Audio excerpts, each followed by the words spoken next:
Welcome to another episode of the Star Local Media High School Sports Podcast. My name is Matt Welch, being joined by Devin, Hasson, and David Wolman. It is almost 1 o'clock on a Wednesday, gentlemen. We are here to preview the area round of the high school football playoffs, at least at the 5A and 6A levels. So for this episode, we're going to pivot a little bit from the format that we had applied for basically all season. You know, instead of breaking down our game of the week, we have 7 games that are on our coverage schedule this week. 7 teams left, 7 teams that advanced to the second round of the playoffs. And you know what? We're just going to treat every game exactly the same this week. We're going to preview all 7 games, give our predictions and whatnot, just talk a bit about what intrigues us about these 7 matchups that we have coming up later on this week, and just talk a little playoff football. So let's just start. Let's start in order. Let's start with a couple of games that are taking place on Thursday, including one that is going to be at a 7 o'clock kickoff out at Globe Life Park. Globe Life Park is going to be very, very crowded this time of year. So they've become a nice little harbor for high school football playoff games. This game is a Class 5A Division I matchup between state-ranked, number 2 ranked, I should say, Highland Park. They take on Frisco Independence. Independence, who was the 3 seed from District 5A Division I. The Knights bound for the second round. Devin, the odds are long. Highland Park has been through this dance a time or two. They are very much about as storied a playoff program as the area's had in recent years. So just kind of talk a bit about this matchup, though. What intrigues you about this from the Knights' perspective, and where are you leaning on this one? Certainly a tough second-round draw for Independence. We kind of knew that the Frisco schools going against that Dallas ISD district in the first round was going to get through, for sure. Pretty well. And Independence, sure enough, took care of Woodrow Wilson 58-10 last week. A little bit different level of competition this week. Just a wee bit. But, you look at the records, and, certainly Highland Park comes in as the clear favorites. But, when you've got a guy like Braylon Braxton, I think it gives you a puncher's chance because you never know what kind of ways he can impact a game because, he can do it through the air. He's been efficient this year, throwing for over 1,600 yards. The stat you really like is 21 touchdowns and only 4 interceptions. But he's also rushed for almost 800 yards and 12 scores. So he's one of those guys who can give a defense fits. And he's surrounded by talent. Jaden Orr in the backfield, Elijah Arroyo on the outside. Miami, I guess, signed with Miami today. Yep. I should mention Braylon Braxton signed with Tulsa today. So, Ziggle McMillan signed with North Texas. So that's 3 D1 guys on offense. McMillan's a guy that doesn't have huge stats this year just because he missed a large period of time. But he did have a touchdown running last week. I like their defense. I think their defense is active. They had Joseph Evans had a pick 6 last week. You kind of look at some of those guys. Jaden Wallace with 16 tackles for loss, 5 sacks. Caleb Ellis, who signed with Stanford, is another guy who missed some time, but he was back and had a solid game last week. Independence has the pieces to give Highland Park a run, but it's just so hard this time of year to bet against Highland Park. They took care of New Caney last week in easy fashion, 56-21. Braden Shager, their quarterback, he's completing 65% of his passes. It's kind of similar to Braxton, his efficiency moving the ball. And, Highland Park, they usually don't have, outside of the quarterback, they've had a long line of quarterbacks we've seen come through there. But outside of that, they don't necessarily have the 5-star blue chippers necessarily on the outside or in the backfield. They just have guys that go out there and do, fill their roles. Anthony Gabriel in the backfield, last week, 11 for 103 touchdowns. That's just the kind of the performance he's been able to produce all year long. Guys like Will Pettyjohn and Brooks Bond on the outside. It's early on. You kind of wonder where Highland Park stood because they had that close game against Coppell coming out of the gates. That was 42-36, although it was 27-8 at halftime. So they kind of let Coppell back into it late. But then they turn around, they blow out a really good Rockwall team the following week, and they really since they beat Longview in that kind of 7-5A Division I showdown, 18-13, they really haven't been tested in 6 weeks. But, Ryan Walker, the Coppell quarterback, was able to give them a little bit of trouble with his balance. I believe he threw for 5 touchdowns in that game, but was also effective running the ball. So that could bode well for something that, Braylon Braxton is able to do. But, man, it's just so hard to bet against Highland Park. This is a team, that they won 3 straight titles up until last year. They ended their run. The last time they missed the playoffs was 1987. And it's that one-horse town culture, though, also. A lot of our schools – are come from multi-school districts. For sure. And Highland Park. Now, granted, that you have transfers that come in and out. That's the same with any program. But a lot of those kids grow up there. They got the middle school, the elementary school, middle school, high school, and they all dream of playing for Highland Park. And they've been around that culture since the time they were young. And I think that's an important element for what those kids, because that's what they aspire to do, is just to play for the Scots and represent that town. There's a lot of tradition there. And so these kids kind of grow up knowing the expectation level, knowing what it's like to be in the playoffs. I think Independence, like I said, at the start, has a puncher's chance. I just think Highland Park is going to be too much for him. You're not alone in that, Devin. David, you and I also picked Highland Park to get the win over Frisco Independence Thursday, 7 o'clock at a Globe Life Park in the area around matchup. I'd be curious to find out just the last time Highland Park lost in the second round to begin. It feels like it's been a hot minute since that has happened either. Let's see. Then let's look at another game that is taking place Thursday night. This one, though, is going to be out in Birdville at their Fine Arts Athletic Complex. This is a very compelling matchup in 6A Division I between Lewisville and Arlington Martin. We'll see if this is, Arlington Martin does have a pretty stout defense. We'll see, though, what it means against a Lewisville offense that is executing as well as any offense of the state right now. We've talked earlier just about the role that they've been on since that loss to Plano West. They've scored at least 38 points in every game since. They had no trouble rolling it up on McKinney Boyd, a really, really strong McKinney Boyd defense in the first round, 48-24. Damian Martinez, this is your weekly update on how Damian Martinez is he's just embarrassing the rest of the Metroplex when it comes to rushing production this season. He is so far up to 1,924 rushing yards and 30 touchdowns on the season. That is 400 more yards than the number 2 rusher in the area at the 6A level, Blake Highland's Noel Whitehead, and that is 9 more rushing touchdowns than the number 2 in that category, who is South Lake Carroll's Owen Allen. Martinez, like I said on Monday, man, I just don't even bat an eye when this kid breaks 200 rushing yards, and it's almost become an expectation with him. He had almost 300 last week against, again, a really, really stout McKinney Boyd defense. So we'll see what that all means against a Martin team that is certainly, about as, playoff pedigreed as you'll find in the area. With Bob Wager and his program, they've been just as constant a force in the area as you'll find over the years.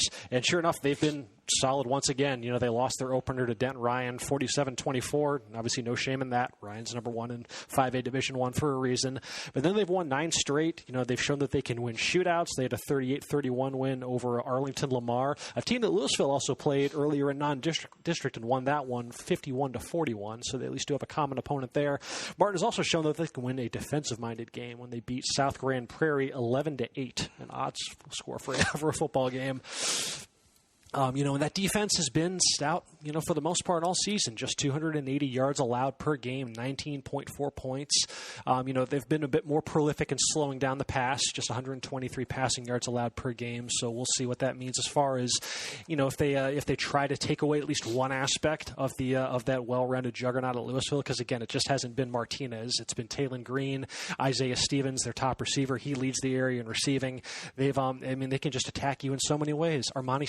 Armani Winfield, I should say. He's, obviously a huge weapon for them as well. So this one, this probably surprised me more than any other game that we picked on the picket line, because I thought I was going to be out on an island by myself on this one, but all 3 of us picked Lewisville. What the hell's the matter with us? Because make no mistake about it, Martin is the favorite in this game, and Martin's probably a pretty decent favorite too. I looked as far as just your game simulators go. CalPreps, installs Martin as a 14-point favorite. The Massey ratings has Martin as about a 12-point favorite. So it's certainly one that, and Martin's the team that is, again, they've been through this beforehand. They're the program that's used to going, 2, 3, 4 rounds deep in the playoffs. Mm-hmm. With Lewisville, this is their 3rd straight playoff appearance under head coach Michael Odell. And it's, prior to Odell arriving, that program had missed the playoffs for over a decade, So certainly the arrow's been trending up for Lewisville, but this would, make no mistake about it, this would be the best win that they have had under him. And, it's certainly certainly would be quite the statement. So, I mean, at least from my perspective, I mean, I picked Lewisville just because I love the way that this offense is playing right now and the strides that they've been making on defense. It was a unit that was really young early in the season. They took some lumps, but they've really rounded into form, and they were able to have some pretty respectable showings against some of the better offenses in District 6-6A. So I just kind of like the complementary football that they've got going right now. And, whether it's, not seeing Arlington Martin every week, like we do Lewisville, talking about Martin every week like we do Lewisville. But, we'll see what it all means. But, yeah, all three of us are picking the upset. So, we'll see what that all means. Thursday, 7 o'clock out at Birdville, Lewisville and Arlington Martin. I think this should be a pretty good game. I think this will, Martin's defense is, I believe they've only allowed since that loss to Ryan. I believe no team has hit the 30s on them. So I'll be interested to see if this turns into a bit of a shootout. All right, so let's discuss then another matchup. This one Friday. This is an early kickoff by Texas high school football standards. This is an 11 a.m. kick from Globe Life Park in Arlington. Like I said, it's going to be a busy Friday out at Globe Life. This one is at the 5A Division II level. Lovejoy versus Everman. Let's see. Lovejoy, who was able to withstand a tougher-than-expected challenge in their first-round matchup against Greenville. They ended up winning that one 45-30. Devin, you got a snoot full of Everman last week against Poteet and that big play offense. So, David, talk a little bit about this matchup. What intrigues you about Lovejoy versus Everman, and ultimately, where did you lean? This is going to be a really good matchup. Obviously, Everman's got that pedigree in the playoffs right there, even though they changed coaches a couple years ago. It seems like, they're like, even if their record's kind of uneven like it is this year, like they came into the playoffs 5-5, but now they're 6-5 after that win over Poteet last week. They came from a good district. Yeah, they came from which features Aledo. That's Aledo, no easy. Mansfield, Timberview, Ennis. No easy task at all. Just to make the playoffs is just a good tribute to your season right there. Yeah. So the thing with Everman is that it's going to be interesting to see how Lovejoy slows them down. Mm-hmm. Like last week, Everman rushed for 439 yards against Poteet right there. Yeah. And they went out to a big lead, and then Poteet made a little bit of a run, but it was just a little bit too late right there. And this is Everman. This is a chance that maybe Everman can build on that right there, because Lovejoy allowed 30 points last week in how many? Almost 500 yards of offense, 497 yards to be exact with you. So, and it was kind of a balanced attack where Greenville passed for 277 yards and rushed for 220 more. So, it's kind of interesting to see, what Chris Ross does in practice this week to kind of make some adjustments on defense, because I'm pretty sure that wasn't up to the expectations of what he expected right there. For sure, yeah. So, obviously, we know that Lovejoy's offense can, roll whenever it wants to. So I feel like that might have an advantage right there. And then going against Everman's defense, I'm not too, sure, how they're kind of doing this year. Obviously, they had that, they played really well for 3 quarters against Poteet, and Poteet had a little bit of a comeback. So it's going to be a good matchup all the way around. With Lovejoy's defense, you just kind of focus on 2 people, Jonathan Wilson and Juan Davis. Mm-hmm. I looked at your story last week, Devin, and then Wilson, he had 192 rushing yards on 21 carries, and he had some big touchdowns in there as well, too. And Juan Davis, he had 18 carries for 159 yards and 3 touchdowns, and he was also a factor in the passing game, too, with three for 49 yards out there, which a lot of them came at big times. So, it's going to be a handful for Lovejoy's defense right there to kind of see how they can adjust to those 2 players right there. Who are you picking? I am going to pick Lovejoy. Okay. Number 1, because of the Chris Ross factor. Mm-hmm. He seems like he knows how to get his team up for big games right here. Number 2, I feel like I'm not sure what Everman's passing offense can do, but I feel like Lovejoy's passing offense can make a huge difference. It feels like they can be able to make some big chunk plays really fast. So, Everman can run the ball and make some big chunk plays, but given R.W. Rucker and the connection that he has with Reed Westerveld and all his receivers out there, I feel like that's going to be a little bit too much. I'm going to take Lovejoy to win this game. That's another one that we are in consensus on. Well, and real quick, sure. Juan Davis is one of the top 5 players I've seen all season long. Wow. That cat, he's 6'4", 220.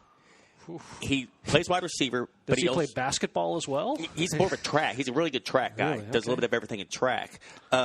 But he would take the ball, he would line up at quarterback, and they just direct snap it. He's running the ball for the most part. And Poteet just ran through tacklers. He just ran around guys. Really? He can, he lined up at wide receiver, makes some huge catches. He plays defense. He punts for him.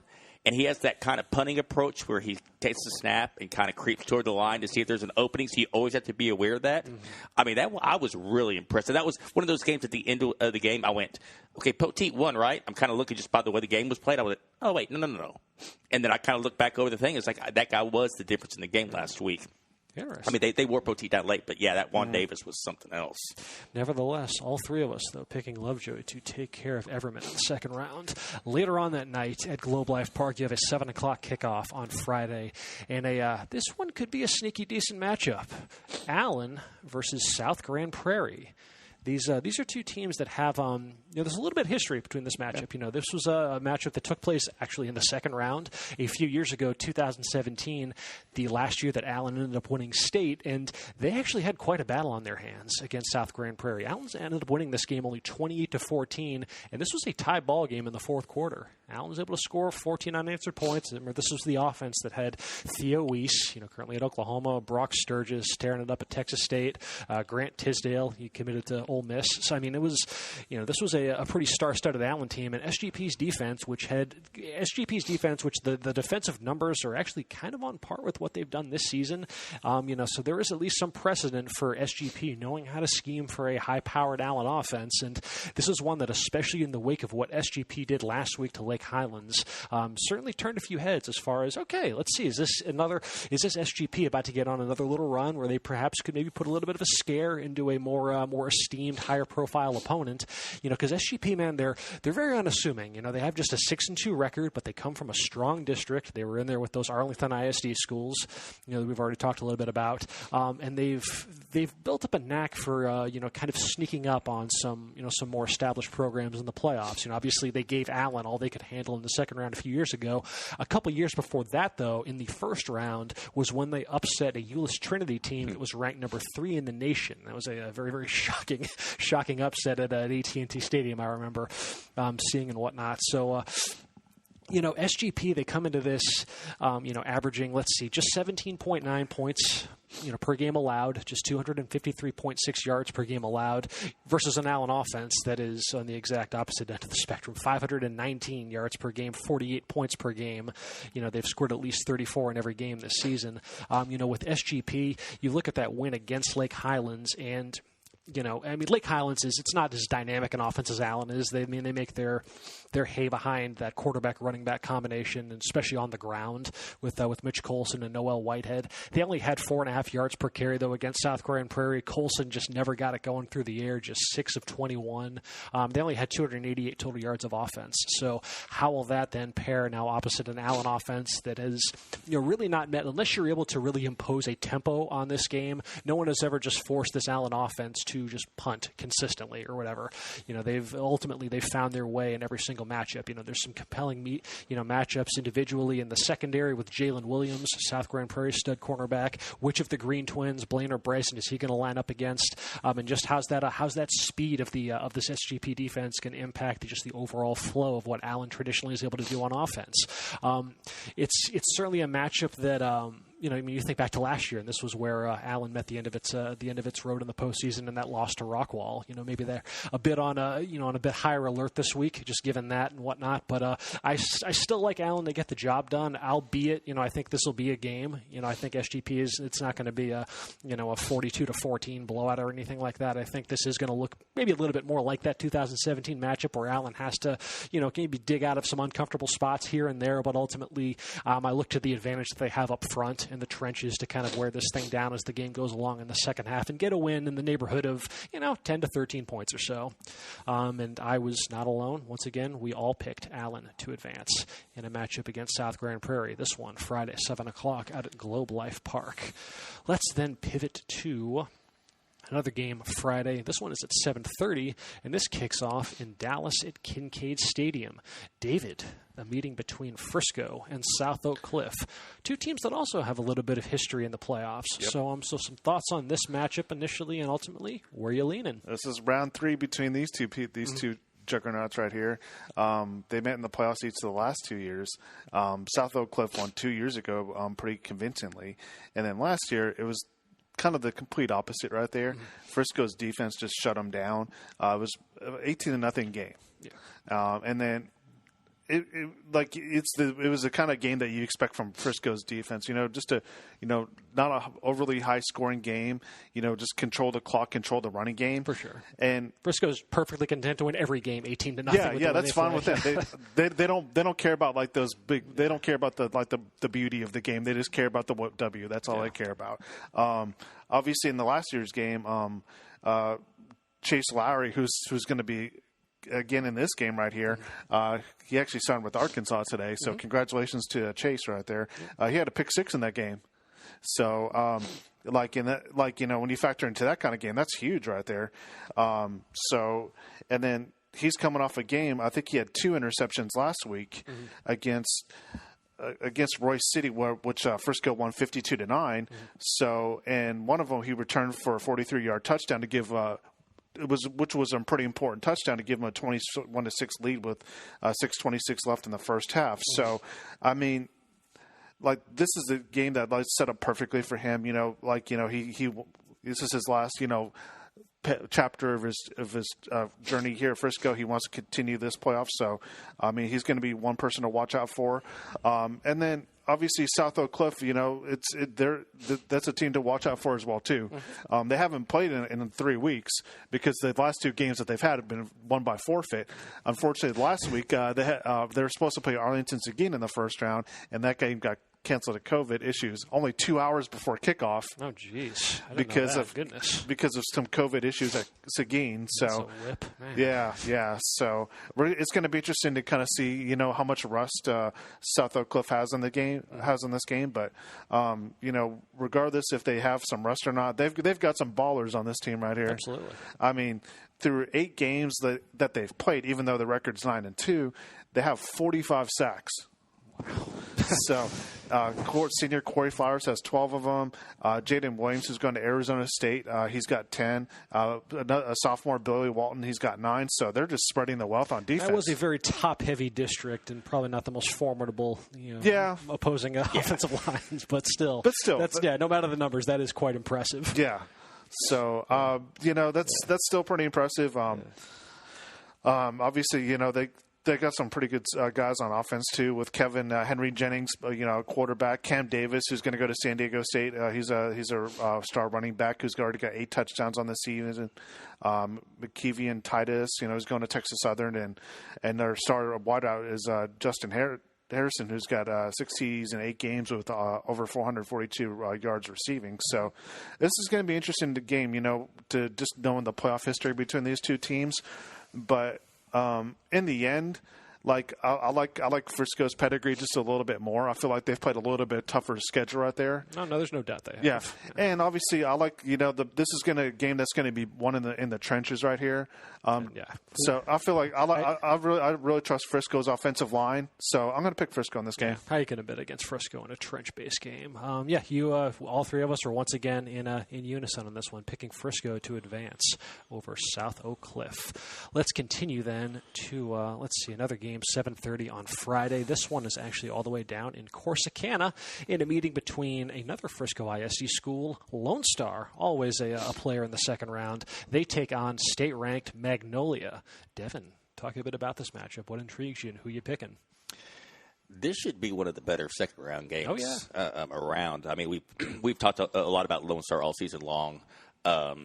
And how their 6-3 record is deceiving, with the 3-point loss to North Forney and the 2-point loss to Aledo, and then there's no shame in losing to Denton Ryan game where, I like Lone Star's efficiency and balance on offense. I mean, Garrett Rangel last week was 17 of 20. Didn't get much better than that. And that bumps his season completion rate to over 70%. 24 touchdowns, 2 interceptions. He just doesn't make a lot of mistakes. He's got some great pieces around him. Jaden Nixon in the backfield, who signed with Oklahoma State. Several. Ashton Gianti, Trace Bruckler, Tolo Sequoia had a touchdown last week. A lot of weapons around him, and he knows how to spread the ball around.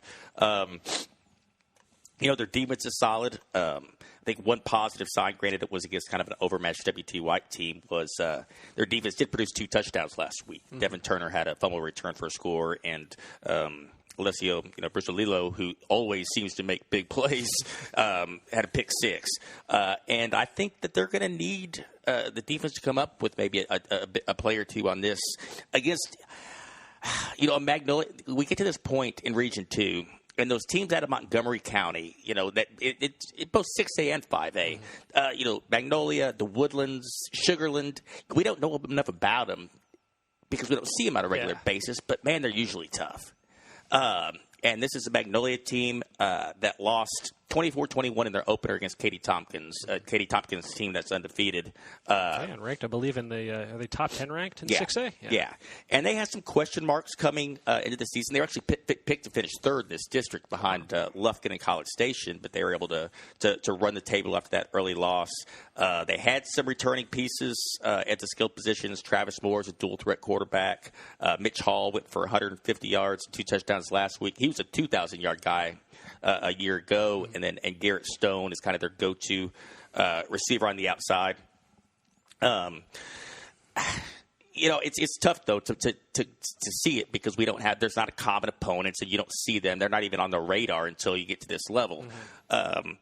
I had picked Lone Star all along until I was actually typing out my picks, and I think I actually had LONE space ST, and I went, I don't know why I'm doing this. I hit backspace, and pick Magnolia because I've seen those Montgomery County teams come up and be able to handle teams from the Metroplex. I do think if Lone Star plays the way it's capable, I think they should probably win this game. I really would have liked to see them against Independence. For sure. I think that might have been, from all I've seen about Travis Moore and seeing a couple highlight clips, I think he is kind of like a Braylon Braxton. And I just think the versatility of that Independence offense would have been a good test going forward.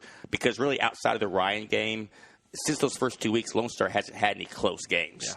Yeah. So, I would really would like to see that. But, Lone Star's got a lot of experience. They've been through the playoff battles before. I can't really explain why I picked Magnolia. It was just a last-second, split-second decision. Maybe just fuel motivation for Lone Star to go out there and prove me wrong. How's that? This was like last week with me and Saxy and Skyline, just having to wrap my brain in the pretzel trying to explain a pick that I had really no confidence in whatsoever. But, hey, it wound up working, so who knows.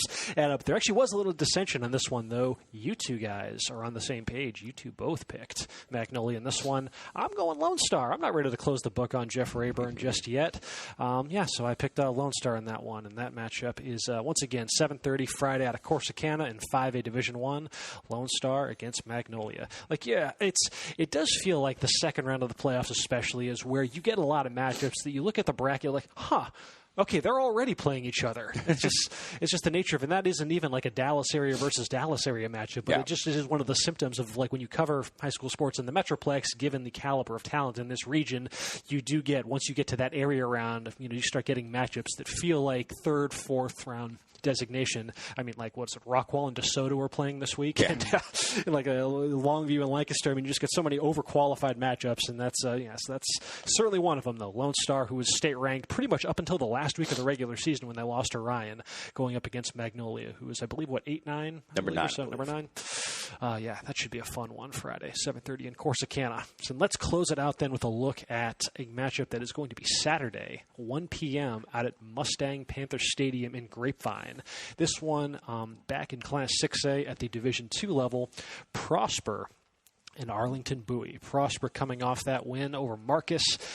Can Prosper make another momentous playoff run, improve on that big run that they had last season? They'll have to get by a pretty solid Bowie team, though. I mean, again, it's Arlington ISD, so with the top-level programs that they have there, that it's going to be a tough one.